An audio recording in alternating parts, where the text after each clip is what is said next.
வணக்கம் மக்களே, எல்லாரும் எப்படி இருக்கீங்க? ஸோ இந்த வீடியோல நான் ஒரே மாசத்துல எப்படி கேட் எக்ஸாமுக்கு படிச்சு எப்படி கேட் எக்ஸாமை கிளியர் பண்ணலாம் அதை பத்தி தான் பேச போறேன். நம்ம எல்லாம் ரொம்ப தெனாவட்டா தெரிஞ்சோம். இப்பதான் நமக்கு தெரிஞ்சிச்சு இன்னும் ஒரே மாசத்துல எக்ஸாம் வரப்போகுது. நம்ம எக்ஸாம்க்கு ஒன்றும் படிக்கலையே, ஐயோ அம்மா அப்பா கேட்பாங்களே எக்ஸாம் எழுதினியே பாஸ் ஆனியா, எப்படி இந்த ஒரு மாசத்துல படிச்சு எழுத முடியும்? உங்களுக்கு ஒரு கேள்வி இருக்கும், ஒரு மாசத்துல படிச்சா கிளியர் பண்ண முடியுமா? அதுக்கு எஸ், உங்களால முடியும்.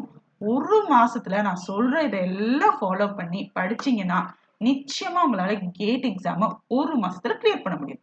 ஆல் இந்தியா ரேங்க் வருமான்னு கேட்டா அதெல்லாம் எனக்கு தெரியாது, பட் கிளியர் பண்ணிடலாம். ஓகேவா?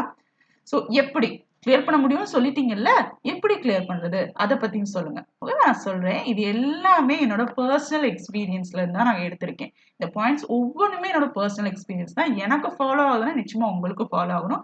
அண்ட் இந்த சொல்ற பாயிண்ட்ஸ் தான் நான் வந்து ஒரு ஆவரேஜ் பிலோ ஆவரேஜ் ஸ்டூடெண்ட் கூட இதை ஃபாலோ பண்ணீங்கன்னா உங்களால நிச்சயமா கேட் எக்ஸாம ஒரு மாசத்துல படிச்சு கிளியர் பண்ணலாம். ஓகேவா? ஸோ ஃபர்ஸ்ட் உங்க போன்ல இந்த யூடியூப், ஃபேஸ்புக், இன்ஸ்டாகிராம்லாம் இருக்கும்ல, அதை எல்லாத்தையும் அன்இன்ஸ்டால் பண்ணிடுங்க. முடிஞ்சா லாக் அவுட் பண்ணிடுங்க, முடிஞ்சா போனையே சுவிட்ச் ஆஃப் பண்ணி அம்மாட்டையும் யார்ட்டையும் கொடுத்துருங்க. அஃப்கோர்ஸ் அது பண்ண முடியாது, பட் இன்ஸ்டன்ட் என்ன பண்ணுங்கன்னா யூடியூப், ஃபேஸ்புக், இன்ஸ்டாகிராம் எல்லாத்தையும் அன்இன்ஸ்டால் பண்ணுங்க. முதல்ல வந்து இந்த யூடியூப் அன்இன்ஸ்டால் பண்ணுங்க. ஏன்னா விளாக்னு சொல்லி நிறைய பேர் அடிக்ட் ஆயிருக்கும். அவங்க எப்படா விளாக் போடுவாங்க, அந்த விளாக் வந்து 30 நிமிஷம், அது ஒண்ணுமே நமக்கு பயன் இல்லை. நம்ம பார்த்து பார்த்து நம்ம நேரத்தை ஃபுல்லா வீணடிக்கிறோம். அடுத்து இன்ஸ்டாகிராமுக்கு போனீங்கன்னு வைங்களேன், ரீல்ஸ் நல்லா போயிட்டு இருக்கும், ஆனா நேரம் போதே இருக்காது. ஆல்ரெடி நம்ம 5 மாசத்தை வேஸ்ட் பண்ணிருக்கோம். அங்க அவன் 6 மாசம் படிச்சுக்கிட்டு இருக்கான். நம்ம கையில இருக்குது ஒரு மாசம். இந்த ஒரு மாசத்துல எவ்வளவு பெஸ்டா பண்ண முடியுமோ அவ்வளவு பெஸ்டா நம்ம கொடுக்கலாம். ஓகேவா? Next, understand seriousness. இந்த எக்ஸாம்க்கு வந்து நம்ம 1800 கட்டியிருக்கோம். எவ்வளோ பெரிய அமௌண்ட். கேஎஃப்சில போய் எத்தனை தடவை சாப்பிட்டுருக்கலாம், ஐபாக்ல போய் எவ்வளோ ஐஸ்கிரீம் சாப்பிட்டுருக்கலாம். ஓகேவா? ஸோ அது எல்லாத்தையும் யோசிச்சுட்டு நம்ம கட்டியிருக்கோம். கேட் எக்ஸாம்க்கு 1800 கட்டியிருக்கோம். நிச்சயமா வீட்டுல கேட்பாங்க, கொஞ்சமாச்சும் ஒரு டீசென்டான மார்க் வாங்கணுமா இல்லையா? ஸோ சீரியஸ்னஸை புரிஞ்சுக்கோங்க. உங்களால சீரியஸ்னஸை புரிய முடியலன்னா உங்க அம்மா அப்பா ஃபேஸ முன்னாடி கொண்டு வாங்க. அவங்க எவ்வளவு கஷ்டப்பட்டு இந்த 1800 நம்ம கொடுத்துருக்காங்க, அதை பத்தி யோசிங்க. ஸோ சீரியஸ்னஸை புரிஞ்சுக்கோங்க. உங்க ஃப்ரெண்ட்ஸ் வந்து நான் படிக்கல, இதுனா யாராச்சும் படிப்பாங்களான்னு சொல்லுவாங்க. எக்ஸாம் ரிசல்ட் வரும்போது அவங்க எல்லாம் கிளியர் பண்ணிருப்பாங்க, நம்ம தலையில துண்டை போட்டு தான் உட்காரணும். ஓகேவா? அதனால இப்போ உங்களோட சீரியஸ்னஸை பிடிங்க. இன்னும் உங்களுக்கு ஒரு ஆப்பர்ச்சுனிட்டி வந்து இறைவன் கொடுத்துருக்கான். உங்க கையில இன்னும் 30 டேஸ் இருக்கு. இந்த 30 டேஸை எவ்வளவு நம்ம பாதுகாப்பா யூஸ் பண்றோமோ அவ்வளவு தூரம் நம்ம எக்ஸாம் வந்து கிளியர் பண்ணலாம். நெக்ஸ்ட், அடுத்து வரக்கூட 30 நாளுமே கேட் எக்ஸாமுக்காக டிவோட் பண்ணுங்க. ஏன்னா உங்களை நிறைய பேர் படிச்சுக்கிட்டு இருப்பீங்க. காலேஜ் ஒர்க்ஸ்க்கு எல்லாம் கொஞ்சம் ஹோல்ட் ஆன் பண்ணுங்க. ஏன்னா இப்போ ஐ திங்க் செமஸ்டர் எக்ஸாம்லாம் போகலன்னு நினைக்கிறேன். ஸோ அதனால காலேஜ் ஒர்க்ஸ் கொஞ்சம் ஹோல்ட் பண்ணிட்டு கேட் எக்ஸாமுக்கு படிங்க. ஏன்னா அசைன்மெண்ட் அது எல்லாமே நிறைய இருக்கும், அதெல்லாம் பண்ணுங்க. டெட்லைன் கொடுத்துருப்பாங்க, அதுக்குள்ள பண்ணுங்க. ஆனால் ரொம்ப நேரம் அதுக்கு ஸ்பெண்ட் பண்ணாதீங்க. கேட் எக்ஸாமுக்கு நிறைய நேரம் ஸ்பெண்ட் பண்ணுங்க. 30 டேஸ்ன்னு சொன்னோம்னா அதுல ஃபர்ஸ்டா வரக்கூடிய 25 டேஸை ப்ரிப்பரேஷனுக்கு வச்சுக்கோங்க. 5 டேஸ் இருக்குல்ல, எக்ஸாமுக்கு முன்னாடி வர 5 டேஸ், அதுல இந்த 25 நாள்ல என்னென்ன படிச்சீங்களோ அதை எல்லாத்தையும் இந்த 5 டேல உட்காந்து ரிவைஸ் பண்ணுங்க. ரிவைஸ் பண்ணதான் உங்களால கேட் எக்ஸாம் ஸ்கோர் அதிகமாயிட்டே போகும். ஜஸ்ட் ஃபுல்லா படிச்சுட்டு அப்படியே போய் எக்ஸாம்ல உட்காந்தீங்கன்னா ஒண்ணுமே மைண்ட்ல இருக்காது. ஸோ நீங்க படிச்சது ஒரு டைம் ஆச்சு ரிவைஸ் பண்ணணும். ஓகேவா? ஸோ இந்த 25 நாள்லயுமே என்ன பண்ணணும்னா ஃபர்ஸ்ட் 10 டேஸ்ல பிவைக்யூஸை ஃபுல்லா முடிங்க. அடுத்து வரக்கூடிய 15 நாள்ல இந்த பிவைக்யூஸ்ல இருந்து நம்ம பார்த்தோம்ல இம்பார்ட்டன்ட் டாபிக்ஸ், அதை ஃபுல்லா படிங்க. ஸோ ஒரே ஸ்ட்ரெச்ல பண்ணுங்க. இல்லைன்னா நீங்க ஷிஃப்ட் பேஸும் பண்ணலாம். ஸோ அதையும் இந்த வீடியோல சொல்லியிருக்கேன். நெக்ஸ்ட் வந்து வேக்கப் இயர்லி. இயர்லினா 6 மணிக்குன்னு சொல்லல, 3 மணிக்கு எந்திரிங்க. காலையில 3 மணிக்கு எந்திரிங்க. உங்களுக்கு காலையில எந்திரிச்சு எனக்கு பழக்கம் இல்லை அப்படின்னு சொன்னீங்கன்னா நைட்டுனாலுமே ஒரு 11, 12, 1 மணி வரைக்கும் கூட உட்காந்து படிங்க. ஓகேவா? நெக்ஸ்ட், ரொட்டீன் ஃபாலோ பண்ணுங்க. எப்படி காலேஜ் போயிட்டு வந்துட்டு இந்த போனை எடுத்து என்னென்ன யூடியூப் வந்திருக்கு, என்னென்ன மெசேஜ் இருக்கு பாக்குறது வந்து உங்களுக்கு ரொட்டீனும், அதே மாதிரி அடுத்து வரக்கூடிய 30 நாளுக்கு ஒரு புது ரொட்டீனை ஃபாலோ பண்ணுங்க. ஒரு புது ஸ்டூடெண்டா நீங்க இருக்கணும். இது வரைக்கும் இருந்தது போகட்டும். இனி அடுத்து வரக்கூடிய 30 நாள நீங்க எப்படி ஸ்பெண்ட் பண்ண போறீங்க? அதுதான் ரொம்ப ரொம்ப இம்பார்ட்டன்ட். அடுத்து வரக்கூடிய 30 நாள் ரொம்ப ரொம்ப இம்பார்ட்டன்டான ஒரு ஃபேஸ் ஃப்ரெண்ட்ஸ். ஸோ நீங்க ஆல் இந்தியா ரேங்க் எடுக்கிறீங்களா இல்லையா? அது பிரச்சனை இல்ல. பட் கிளியர் பண்ணுங்க. இத கிளியர் பண்ணீங்கன்னு வச்சுக்கோங்களேன், நீங்க உங்க மைண்ட் செட் என்னமா இருக்கும்? 1 மாசத்துல படிச்சு என்னால இவ்ளோ மார்க் எடுக்க முடியுதா? அப்ப நான் அடுத்த 6 மாசத்துல படிச்சா என்னால ஆல் இந்தியா ரேங்க் 1 எடுக்க முடியுமா? அந்த மாதிரி மைண்ட் செட்டுக்கு வந்துருவீங்க. ஏன்னா அவங்கவங்க 6 மாசமா படிச்சுட்டு இருக்காங்க கேட் எக்ஸாம்க்கு. ஸோ நீங்க பிப்ரவரி மாசம் 2025 எக்ஸாம் எழுத போறீங்கன்னா, நீங்க 2024 செப்டம்பர்ல இருந்தே கேட் எக்ஸாம்க்கு படிக்க ஆரம்பிச்சிரும். ஸோ அதனால தான் சொல்றேன், இந்த 1 மாசம் படிச்சீங்கன்னா உங்களுக்கு டெஃபனட்டா உங்க ஃபியூச்சர் நல்லா இருக்கும். நெக்ஸ்ட் சிலபஸ் என்னன்னு டவுன்லோட் பண்ணுங்க.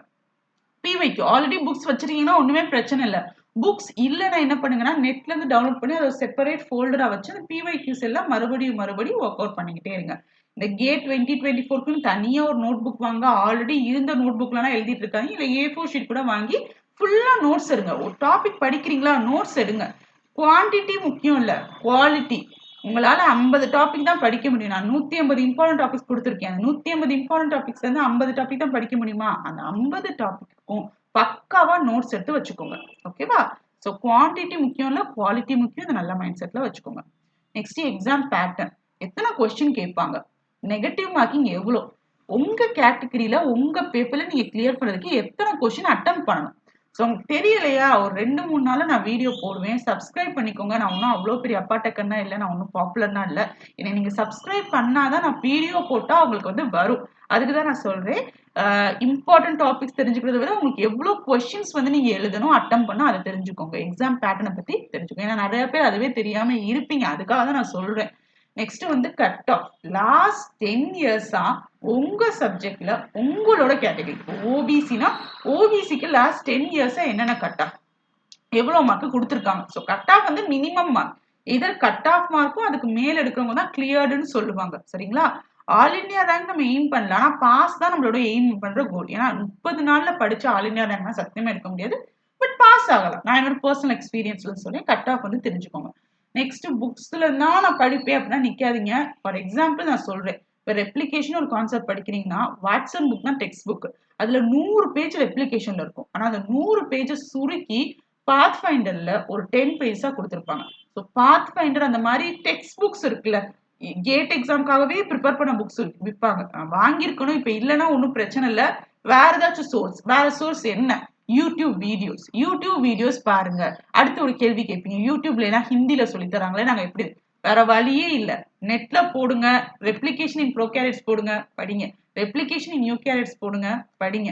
இல்லனா உங்க ஃப்ரெண்ட்ஸ் யாராச்சும் அந்த மாதிரி டெக்ஸ்ட் புக்ல இருந்து நோட்ஸ் எடுத்து வச்சிருக்காங்களா, அவங்க நோட்ஸை வாங்கி படிங்க.